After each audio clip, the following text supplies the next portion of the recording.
आज हमारा जो परिवार बिगड़ रहा है उसका कारण है हम शासन नहीं कर पा रहे।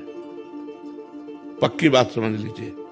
नहीं, अगर छोटेपन से शासन हो बच्चों का सबका तो बहुत मर्यादित बच्चे हो जाएं, लेकिन छोटेपन से तो मोबाइल पकड़ा दिया जाता है और छूट दे दी जाती है। माता पिता अपनी मस्ती में रहते हैं, बच्चे बिगड़ जाते हैं। जब वो सयाने होते हैं फिर वो समझते नहीं। बहुत समस्याएं आ गई, बहुत समस्याएं। अगर बच्चे गलत चल रहे हैं और उनको डांटने की कोशिश करें, उनको संभालने की कोशिश करें, तो कई माता पिता बताए कि वो कहते हैं हम क्या कर लेंगे। और बेचारा डर गया कि आपसे तो अच्छा है, जैसे चलो वैसे चलो, काहे को क्या करोगे। तो ये बड़ी समस्याएं समाज में उपस्थित हो रही।